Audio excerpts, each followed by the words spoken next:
بخاری صاحب 4 دن طویل جو ہے گھنٹے گھنٹے جو ان کے مذاکرات ہیں وہ چلتے رہے ہیں دونوں وفود کے, اب بے نتیجہ ختم ہو گئی ہے, کوئی آؤٹ کم نہیں نکلی, کیا ریزن دیکھ رہے ہیں فیلئر کی؟ پہلی بات تو یہ کہ آپ نے میری تعریف تو کرنی نہیں ہوتی کبھی. ہم نے کل کیا کہا تھا اپنے پروگرام میں کہ کچھ نہیں ہونا, کچھ نہیں ہوگا, جی کہا تھا نا. اچھا اینی وے, یہ جو طالبان کا معاملہ وہ ہے کہ بقول شاعر کر کر کے منتیں تیری عادت بگاڑ دی, دانستہ ہم نے تجھ کو ستمگر بنا دیا. یعنی آپ اندازہ کیجئے کہ ان کے ترلے کر رہے ہیں ہم کہ خدا کے واسطے افغان قوم کے بھلے کی خاطر اپنے علاقے سے دہشت گردی جو ہے اس کا وجود ختم کریں, ورنہ یہ تم کو لے بیٹھیں گے کسی دن. لیکن ان کے کوئی بات سمجھ اس لیے نہیں آتی ہے کہ وہاں جو گروپ اس وقت گفتگو کر رہا ہے, یعنی جو وفد ہے وہاں پر افغان, وہ متفق ہو جاتا ہے. کوئی 4-5 مرتبہ وہ ایک ڈرافٹ پر آلموسٹ متفق تھے, پھر وہ کابل فون کرتے ہیں. کابل والوں کی رسیاں جو ہیں وہ کھنچتی ہیں نیو دہلی سے, لہذا انہیں ایک دو عدد تھپڑ پڑتے ہیں, واپس وہ پھر بیک ٹو اسکوئر ون. یہ ہو رہا ہے. اس لیے میں یہ کہنے میں حق بجانب ہوں کہ اس وقت افغانستان کی حکومت یعنی افغان رجیم جو ہے وہ اس وقت چل رہی ہے بھارت کے اشاروں پہ. اور اگر ہم اس بات کو تسلیم کر لیں کہ ایسا ہی ہے تو پھر ہمیں کوئی خیر کی توقع بھارت سے تو کبھی بھی نہیں تھی, اب افغانوں سے بھی نہیں رکھنی چاہیے. تو کیسا پھر یہ وفد بھیجا کیوں کیا؟ ریزن کیا تھی؟ صرف فیس سیونگ کے لیے؟ میرے خیال سے بالکل ٹھیک آپ نے کہا کہ فیس سیونگ کے لیے بھیجا تھا, تاکہ کوئی یہ نہ کہے کہ جی افغان طالبان جو ہے وہ مذاکرات کرنے کے لیے تیار نہیں. دیکھیں پہلے تو ہم اپنے ناظرین کے ساتھ یہ شیئر کریں کہ ہم ان سے کیا کہہ رہے ہیں. ہم ان سے کوئی فیور نہیں مانگ رہے ہیں, ہم ان کی کسی جگہ پر قبضہ کرنا نہیں چاہتے ہیں. ہم یہ چاہتے ہیں کہ یہ آپ کے ہاں سے جو سہولت کاری ہو رہی ہے دہشت گردوں کی, اس کو روکیں. یہ آپ کی ذمہ داری ہے کہ آپ اس کو روکیں. اب انہوں نے نیا پینترا بدلا ہے اور بھارت کے کہنے پر انہوں نے کہنا شروع کر دیا کہ جی آپ بھی روکیں, آپ کی سرزمین سے بھی ہمارے خلاف دہشت گردی ہو رہی. کبھی پہلے سنا تھا آپ نے یہ؟ جی بالکل نہیں. تو کہنے کا مطلب یہ ہے کہ اگر انہوں نے بھارت کے کہنے پر چلنا ہے اور کوئی بات نہیں ماننی ہے ڈھنگ کی اصول کی, تو پھر ان کو تیار رہنا چاہیے for a worst case scenario. And what is that? And I am coming to that. وہ اس کی طرف اشارے کیے ہیں بڑے کھلے کھلے جو ہمارے وزیر دفاع ہیں خواجہ آصف, اپنی ٹویٹ میں بھی, اس سے پہلے اسمبلی میں بولتے ہوئے بھی, اور انٹرویوز جو انہوں نے دیے ہیں اس میں بھی. اس کی جو نمایاں باتیں ہیں وہ میرے خیال سے تھوڑا سا اگر بیان کر دی جائیں تو کوئی حرج نہیں ہے. وہ پہلی دفعہ انہوں نے کہا ہے کہ طالبان اپنے ناجائز اقتدار کو قائم رکھنے کی خاطر پاکستان کے ساتھ متھا لگانے پر تلے ہوئے ہیں, بھارت کو خوش کرنے کے لیے. یہ بات تو آپ کافی دیر سے کہہ رہے ہیں. ہم بھی کہہ رہے تھے. دوسری بات انہوں نے کہا کہ سلطنتوں کا قبرستان صرف افغان عوام کی تباہی کا باعث بنے گا, کیونکہ تاریخ تو یہی ہے نا کہ افغانستان ہمیشہ سلطنتوں کے فساد کا جو ہے وہ سرزمین رہی ہے. وہاں کبھی امن قائم نہیں ہوا. ہم نے اپنے ایک پروگرام میں کہا تھا کہ 100 کے قریب مختلف گروپ افغانستان پر قابض رہے ہیں فار سینچریز, اور ان کے اپنے اپنے جھنڈے تھے, ان کا اپنا اپنا اقتدار کا ٹینیور تھا. وہاں کبھی وہ سرزمین امن سے آ رہی ہے. انہوں نے کبھی آج تک ڈھنگ کا امن جس کو کہتے ہیں نا ریاست چلانا, وہ ان کو نصیب ہی نہیں ہوا. اور یہ جو طالبان ہیں یہ اب اس کو بدترین صورتحال دینے کے پر تلے ہوئے ہیں, اور ذمہ دار بھی اس کے یہی ہوں گے. ٹھیک ہے جی. بخاری صاحب آپ کو لگتا ہے کہ افغانستان کو ڈھیر کرنا واقعی اتنا آسان ہوگا جتنا خواجہ صاحب کہہ رہے ہیں؟ کیونکہ ہم نے دیکھا کہ 20 سال تک امریکہ جیسی قوت بھی کوشش کرتی رہی ہے. دیکھیں امریکہ جیسی قوت کی ریزسٹنس کے لیے کون کون سٹیک ہولڈرز تھے وہ بھی آپ کو ساتھ ہی بتانا چاہیے نا. آپ کا خیال ہے کہ اکیلے طالبان جو ہے بغیر اسلحے کے بغیر فنڈنگ کے یہ کارنامہ سر انجام دے سکتے تھے؟ وہ تو دے ور ٹولز. یہ جنگ تو کسی اور نے لڑی ہے, جنگ جیتی بھی کسی اور نے ہے. وہ اب بہت بات کھل جائے گی اگر میں اس کی تفصیل بیان کروں گا, لیکن یہ پوری دنیا کو پتہ ہے. پوری دنیا میں آپ کی فوج کو دنیا کی 5 بہترین افواج, آپ کی ISI کو دنیا کی 10 بہترین ایجنسیز میں سب سے ٹاپ پر بلا وجہ نہیں کہا جاتا. وہ سارا کریڈٹ جو ہے وہ اسی وار کا ہے جس کا کریڈٹ اب طالبان لے کے پاکستان کی طرف سے رخ موڑ رہے ہیں. یہ یوں کہیے کہ شکر گزاری کی بدترین فارم ہے کہ آپ اپنے محسن کا احسان بھول جائیں. اور اسلام کے اندر احسان کرنے والے اور یعنی جن لوگوں پر احسان کیا جائے ان کی کیا ذمہ داریاں ہیں وہ میرے خیال سے بتانا بیکار ہے, اس لیے کہ یہ کون سا اسلام بیچ رہے ہیں ہمیں تو یہی سمجھ میں نہیں آتی ہے. Anyway, having said that, جیسا میں نے کہا کہ خواجہ آصف صاحب نے بہت ڈھنگ کی گفتگو پہلی دفعہ کی ہے. ہم کافی بھرم رکھنے کے لیے تیار رہتے تھے. انہوں نے کہا ہے کہ اب پھر آپ تیار ہو جائیں کہ اگر آپ چاہتے ہیں کہ تورا بورا کی تاریخ دہرائی جائے تو اب ہم اس سے باز نہیں رہیں گے. تورا بورا میں بڑے بڑے جو ترم خان قسم کے ان کے لیڈر تھے نا، وہ موٹر سائیکلوں پہ، گدھوں پہ، گھوڑوں پہ بیٹھ کے بھاگے تھے وہاں سے جب امریکہ نے بمباری کی تھی، یاد ہے نا آپ جی کو؟ بالکل یاد ہے یہ تو تاریخ کا حصہ ہے نا۔ جی۔ تو ہم ان کو ابھی بھی یہ کہہ رہے ہیں کہ آپ ٹول نہ بنے انڈیا کے۔ ہندوستان کی خواہش یہ ہے کہ وہ جو مئی کی جنگ میں ذلت اٹھائی ہے انہوں نے، جو ہزیمت کا سامنا کرنا پڑا ہے، کابل کے ذریعے اس کا بدلہ لیں۔ نہ ہم نے ہندوستان کو بدلہ لینے کی اجازت دی تھی اور نہ ہی ہم طالبان کو بدلہ لینے کی اجازت دیں گے۔ یہ ہو نہیں سکتا کہ ان کو کھلی چھٹی دے دی جائے۔ ہم نے 4 دن تک مذاکرات کر کے موقع پہ موقع دیا، لیکن میرے خیال سے اب جس کو کہتے ہیں نا کہ برداشت کی بھی ایک حد ہوتی ہے، بالکل وہ اپنی کھال سے بڑھ رہے ہیں، لہٰذا ان کو کسی ایک سٹیج کے اوپر لا کے روکنا بہت ضروری ہے۔ بخاری صاحب، طالبان کی جانب سے دھمکی دی گئی ہے کہ اسلام آباد پر حملہ کریں گے، اس کو کس طرح سے دیکھتے ہیں آپ کو لگتا ہے کہ پاکستان کے اندر اب دہشت گردی مزید بڑھے گی؟ دیکھیں، پہلی بات تو یہ کہ ان کی اوقات تورہم کراس کرنا بارڈر تو ہے نہیں، اسلام آباد میں وہ کیا حملہ کریں گے؟ اب خود ہی دیکھیں نا کہ کتنی فنی اور کتنی یہ جوکرانہ گفتگو ہے، جوکر نہیں کرتے جس طرح۔ اسلام آباد پہ حملہ کرنے کا خواب تو آپ سے پہلے بھی بہت سو نے دیکھا تھا۔ میں نام لے کے یاد کراؤں گا تو چاہے وہ داؤد کا دور حکومت تھا ظاہر شاہ کے بعد، چاہے وہ ڈاکٹر نجیب اللہ کا تھا، یہ سب ہم نے دیکھے ہوئے ہیں۔ یہ نہ تلوار اٹھے گی نہ خنجر اٹھے گا، یہ بازو میرے آزمائے ہوئے ہیں، ہم جانتے ہیں کہ ان کی اوقات کیا ہے۔ لیکن بخاری صاحب شاید اسلام آباد پر وہ حملہ نہ کر سکیں، لیکن پاکستان کے اندر دہشت گردی میں اضافہ ہوگا پریکٹیکلی سپیکنگ۔ دیکھیے، گزارش یہ ہے کہ اگر ہم نے فیصلہ کر لیا کہ اب ہم نے یہ ٹالریٹ نہیں کرنا، پہلے تھے وہ یہاں پر لاکھوں کی تعداد میں بسنے والے افغانز کو جنہیں اب ہم دہشت گرد قرار دینے میں کوئی باک نہیں ہے ہمیں، پہلے تو انہیں وصول کریں نا۔ جی، پہلے تو ان کے وہاں موجودگی میں جو لا اینڈ آرڈر سچویشن ہوگی پہلے اس کو تو ٹھیک کر لیں۔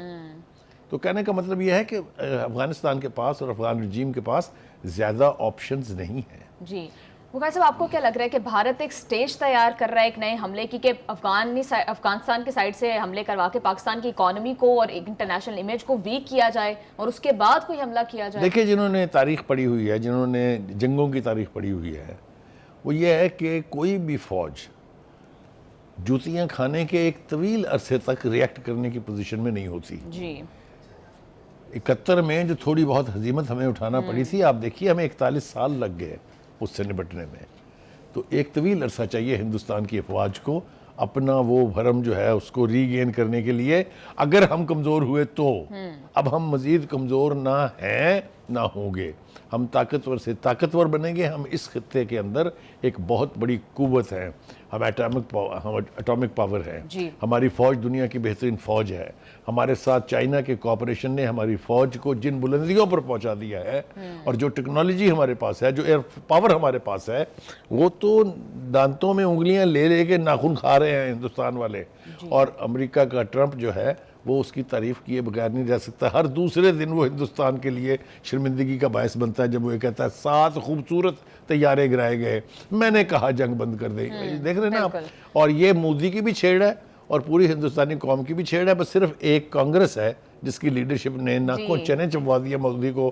وہ جس طرح بیٹھا ہوتا ہے پارلیمنٹ میں، ترس آتا ہے اس بیچارے کو۔ بالکل بخاری صاحب، جس طرح کے بیانات ہمارے ڈیفنس منسٹر دے رہے ہیں اور پھر ایٹ دا سیم ٹائم مذاکرات بھی ناکام ہو چکے ہیں، تو what are the options now? کیا لگ رہا ہے کہ صورتحال ایک فل فلیج وار کی طرف جا رہی ہے؟ دیکھیے، 2 باتیں ہیں۔ وار تک میں نے کہا جسارت نہیں کرے گا کابل رجیم کبھی بھی، کیپیسٹی نہیں ہے نا، کیپیسٹی نہیں ہے بالکل۔ میں آپ کو بتا رہا ہوں، میری بات لکھ لیں، وہ صرف گھٹیا انداز میں بزدلانہ طریقے پر دہشت گردی کی وارداتیں تو کروا سکتے ہیں۔ جنگ لڑنے کا آپ نے دیکھا نہیں 2 دن میں ہم نے کیا حشر کیا ان کا؟ آپ نے دیکھا نہیں کتنی پوسٹیں چھوڑ کے بھاگے جہاں پاکستان کا جھنڈا لہرا رہا ہے؟ کدھر تھی ہوئی افغان فوج جی؟ جی بالکل، لیکن بخاری صاحب اس ساری صورتحال کے باوجود ان کو یہ ادراک کیوں نہیں ہے کہ وہ پاکستان کے ساتھ جنگ نہیں کر سکتے؟ مذاکرات کی آپشن ان کے سامنے موجود تھی۔ یہ ان کو غلط فہمی میں ڈال رہا ہے بھارت۔ وہ ان کو یہ طفل تسلیاں دے رہا ہے کہ آپ شروع کریں پاکستان کے ساتھ، ہم ہر طرح سے آپ کے ساتھ ہیں، ہم آپ کو ہر قسم کی امداد دیں گے، مروا دیں گے وہ۔ اور دیکھیں، میں ہمیشہ کہتا ہوں کہ بھارت کی لیڈرشپ سے مسلمانوں کے لیے کسی بھلے کی امید نہیں رکھنی چاہیے۔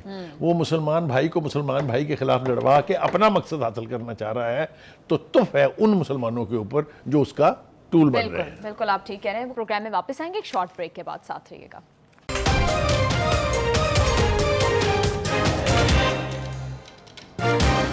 بریک کے بعد خوش آمدید. خواہ صاحب پھر اب اس ساری سچویشن میں ایک اور سٹیک ہولڈر بھی ہے چائنا, جس کے سٹیکس ہیں پاکستان کے اندر اور پھر افغانستان تک وہ بڑھانے کی کوشش کر رہے تھے اس کو.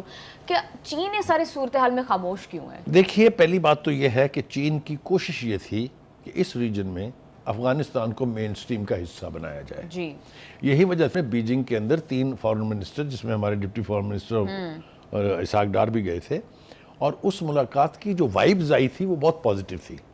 ایسے لگتا تھا کہ افغان حکومت نے اب طے کر لیا کہ بس انف از انف, اب ہم عوام کی ترقی کے لیے کچھ کام کریں. لیکن وہ بھیرت چین سے نہیں بیٹھنے دیتا نا, وہ ان کو کسی نہ کسی رہتا ہے, یعنی ان کو اکساتا رہتا ہے اس قسم کی کارروائیاں کرنے پر.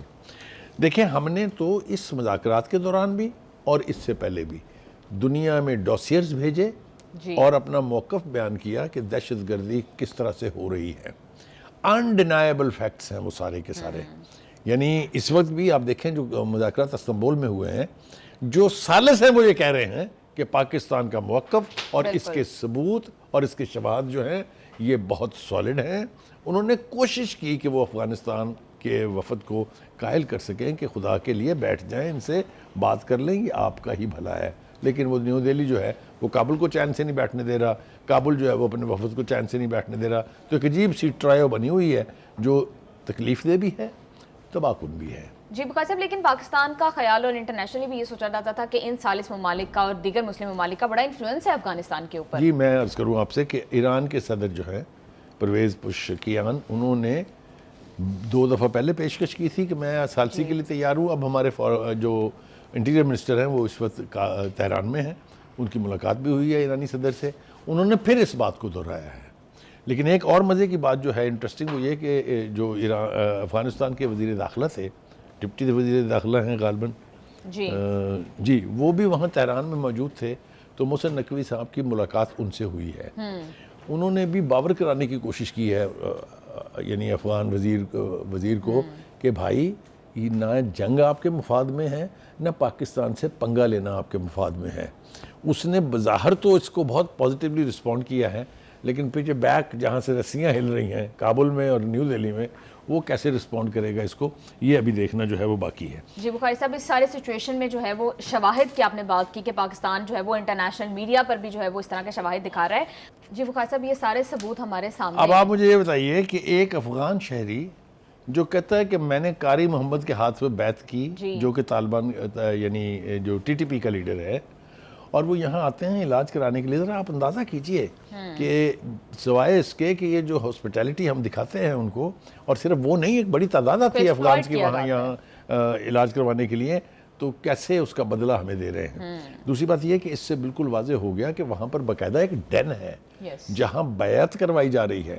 جو ٹی ٹی پی کی لیڈرشپ ہے وہ افغان طالبان کی جو لیڈر ہیں اپنے اس وقت جو امیر ہیں ان کے ہاتھ پہ بیعت کر چکے ہیں. تو کیسے کہہ سکتا ہے افغانستان یا کابل گورنمنٹ کہ جناب ہمارا ٹی ٹی پی سے کوئی تعلق نہیں ہے. بالکل. اب صاحب اندر ذرائع نے یہی خبر دی تھی, یہی بات کی تھی کہ جو وہ یہ بات کر رہے ہیں افغان وفد کہ ہم لوگوں کی بیعت ہو چکی ہے اور انہوں نے ہمارے ساتھ مل کر جنگ کیا, تو ہم ان کو بٹرے نہیں کر سکتے.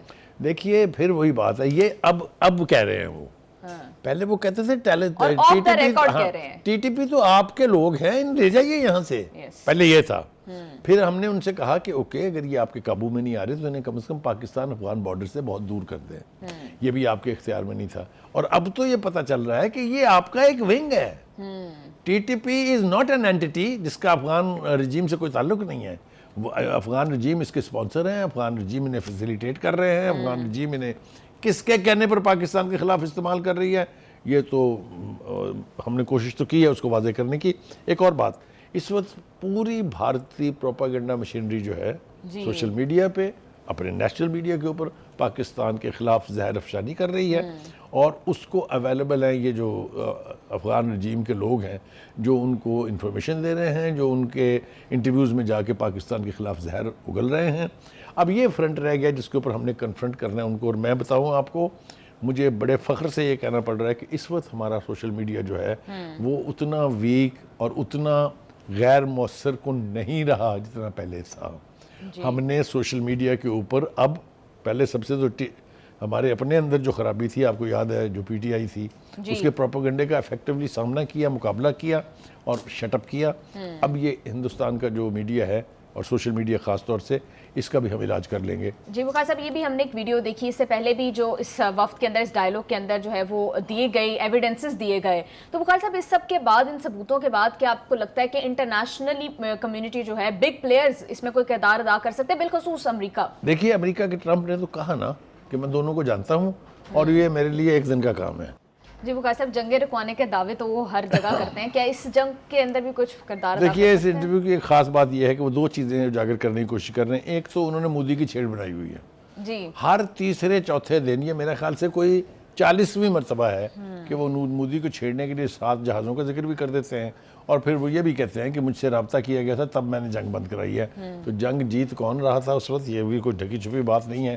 ایک تو یہ مودی کو بے عزت کرنے کا، اس کے کپڑے اتارنے کا کوئی موقع ہاتھ سے جانے نہیں دے رہے ہیں. جی دوسری بات یہ ہے کہ جتنی تعریف وہ ہمارے جنرل عاصم کی کر رہا ہے، مجھے تو لگتا یہ ہے کہ کسی ایک دن انہوں نے کہنا کہ نیٹو کی فورسز کی بھی کمانڈ آپ ہی لے لیں کیونکہ آپ دیکھیں نا کہ he is telling him that he is the great fighter. جی بالکل. تو بہت بڑا کمپلیمنٹ ہے نا coming from the president of United State of America. یہ تو چھوٹی بات نہیں ہے. ہاں جی بالکل ٹھیک کہہ رہے ہیں آپ. پروگرام میں واپس آئیں گے ایک شارٹ بریک کے بعد. بریک کے بعد آ کے واپس مشرق وسطیٰ کے حوالے سے بات کریں گے. ساتھ رہیے گا.